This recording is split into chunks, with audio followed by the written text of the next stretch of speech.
Built for this network.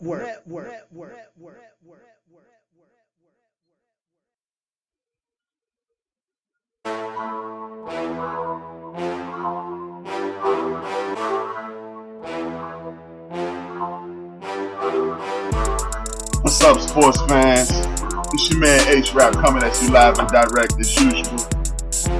We get at the end of this podcast, broadcasting on Built for This Network every Tuesday, 5 p.m. Central Standard Time. I'm covering a myriad of things this week. Football is in full effect, as always. We're going to talk about the do's, the don'ts, the wills, the won'ts, the injuries, and whatever else comes to mind. Baseball power rankings are in full effect as usual. Disappointments. Some people will be, some people won't. We're going to enjoy this. And then what we're going to do, cover a little basketball. Always, though, will be the Supreme Court. And remember, this HRap B in full effect. End of the Bench Podcast coming at you right now.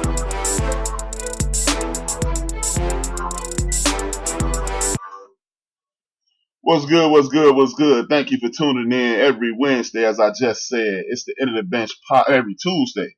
Ooh, I'm ahead of myself. Every Tuesday, it's the End of the Bench podcast hosted by yours truly, HRap B. Thank you for joining in. It's been an eventful week in sports. We kicking it off as usual, doing what we do, giving you, kicking, as they say, kicking the ballistics as they need to be kicked. Now, thank you for joining the fun. You know how I start off each and every show at the End of the Bench podcast. I give thanks and homage to my ancestors. Because people always ask, why do you do that? The reason I do it is because when you give blessing and respect to your ancestors, they send blessings and prayer and coverage down to you. So I do it. This goes out to the Whitmore family, the Pollard family, the Turner family, the Battle family, the Cotton family, the Harper family, the Bailey family, the Lansdowne family, the Lakins family, the Dutcher family. And you already know me and my direct ancestors are the Williams family. We in the building.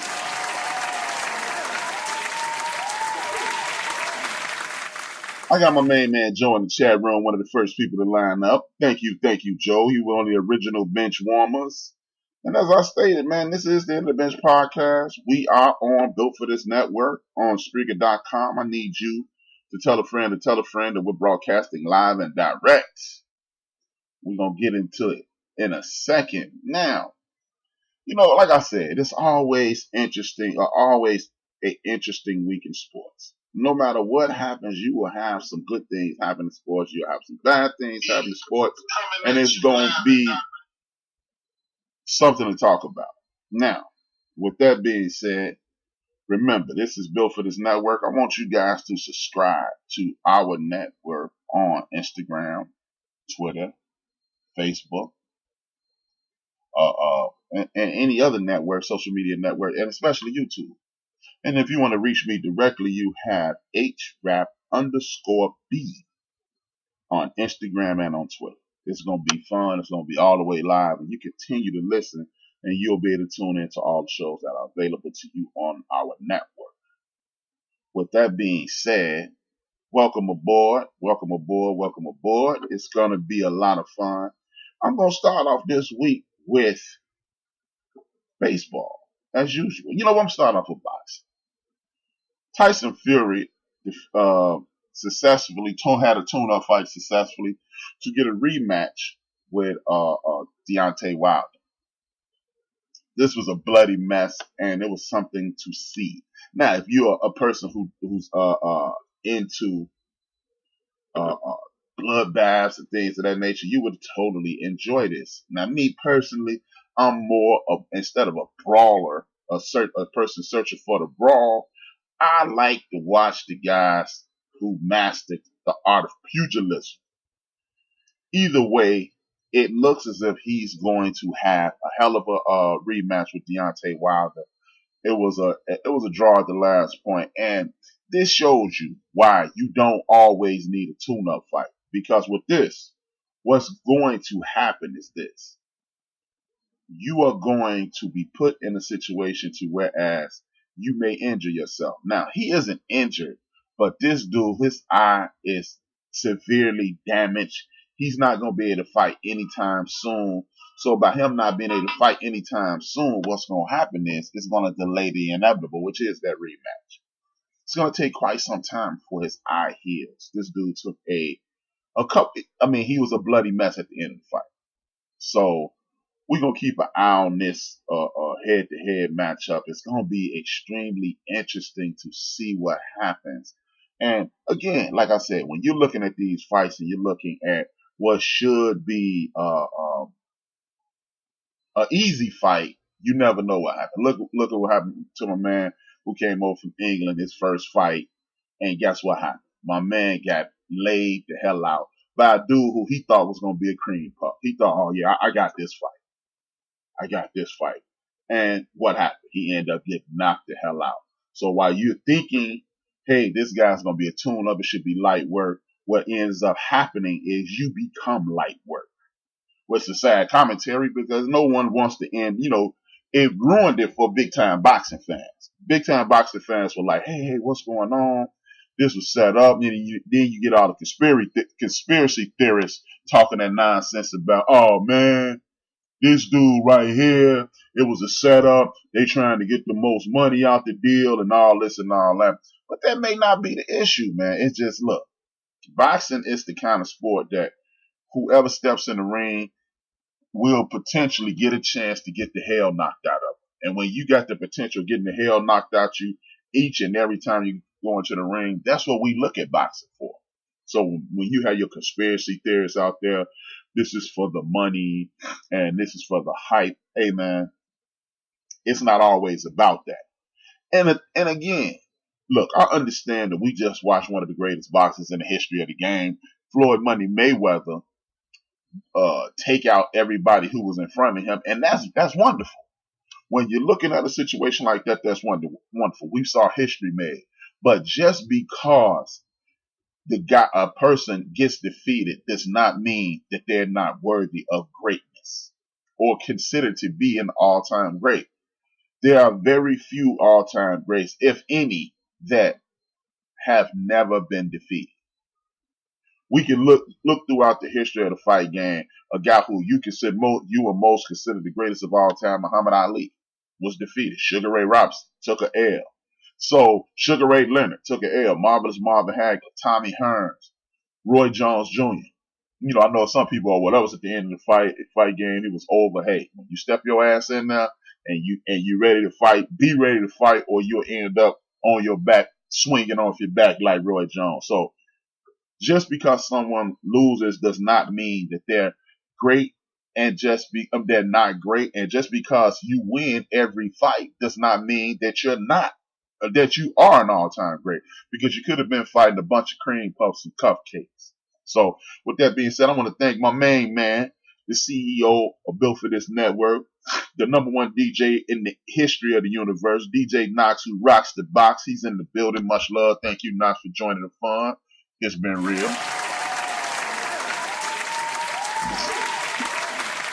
Man, my allergies bothering the hell out of me today, so y'all have to deal with me, man. With that being said, as I continue down my list, it's been an interesting week in sports. You've had the Antonio Brown saga, you've had the Jamel Hill saga that spilled over from this week, and the people from Fox have spilled that over into my brother Ben Watson. See, Ben Watson is a upstanding citizen. I like to say he's an upstanding citizen. And the reason I call him upstanding citizen because he speaks about his faith a lot. And when you speak about your faith a lot, people assume that you just go along with status quo and you won't stand up for what you believe in. I got my man Big Illinois in the building. Thank you, man. One of the original Bitchwarmers in the building. And what they will do is attempt to use your faith and weaponize it against you. Good thing the brother Ben Watson didn't allow that. What I mean by that is this. Anybody who's listened to this show more than once understands the type of pride, I've had in my community. And I won't take the time, even though I'm not doing this, I am taking the time. This will be the last time I take the time to say, just because I have pride in my community don't mean I diss anyone else's community. Because if you're ignorant enough to believe that, please believe I don't want you to listen to the show. And I mean that from the very bottom of my heart. If you are looking for an argument about something as innocuous as me taking pride in myself, please ease on down the road, skip the channel. Knox and Rocka, they may want you to listen, but I damn sure don't want you to listen, because you're not trying to converse. You're looking for an argument, and find that somewhere else, to be perfectly honest with you. But Ben Watson, they assumed that he was a conformist. And because he wasn't, this lady hurried up and got him off the show. She asked Ben Watson about what Jamil Hill had said. And Jamil Hill simply stated, because there are literally millions, and I don't care, it's not that many. Yes, it is. There are millions of people who are preaching that hate rhetoric. Go back to where you're from. Return to your country. Go back to Africa. First and foremost, ignorant ass, Africa is not a country. It's a continent. Second, and most important, the people who you are attempting to send back, how about getting the people who bought them over here to let them know where they stole them from? How about that? But anyway, with that being said, Ben Watson defended the sister Jamil Hill by saying, yeah, it is football and basketball are cash cows. Some of the most attention you'll receive are coming from the young people from our community, so maybe we should think about going to HBCUs, pumping up that, building a foundation on athletics, and then enhancing our athletic institutions. She immediately brushed him off the show and had a problem with it. The question I have is this: why is it a problem when people from my community step up and say, hey, well, maybe we should fall back and then just build our own base? See, does she get that angry? The question I would like to ask her is, do you get that angry when somebody yells out, our people are from shithole countries? Do you get that angry when people say all black people do is be lazy and things of that nature? Do you get that angry then? Because if you don't, then you don't have a leg to stand on. And I definitely know you don't. I'm not going to say I know. I think it's a very, very, very, very 10 times very good chance that you don't get that angry when people say anything denigrating about the people of my community.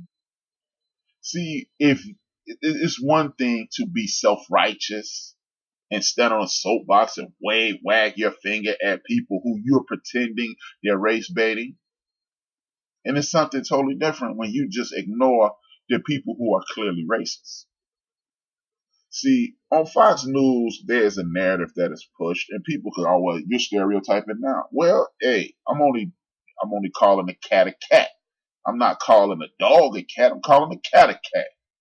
On Fox News, they have a one-sided point of view from the people from my community's perspective. And they've done nothing to curtail that opinion. So when people say, okay, well, we'll take your side of the argument, we'll fall back and build our own thing, and then people got a problem with that. See, you damned, once the great West Coast MC Cam said this in one of his songs, you damned if you don't, and you fucked if you do. See, it's easy to say what you do or don't want up until and including the moment that people take your advice. And when you take that advice, then, bam, it's over. People want to, oh, you're being divisive, and let me hurry up and get you off of this, because now I'm no longer pulling the strings that the strings of bias and racism that you want me to fall in line with. Sorry, lady, it's not going to happen that way. People have pride in their communities. People have pride in what they say and what they do. And if you want to continue to push us out, at some point, my community will circle the wagons, like as Chris Berman used to say, like the Buffalo Bills used to, and we will galvanize. And then what will be the problem? So hey, lady, Laura Ingalls, you're the same lady that stood on TV and told her brother LeBron James to shut up and dribble. But now that people are saying, okay, well, we'll just dribble on our court, you still have a problem with that.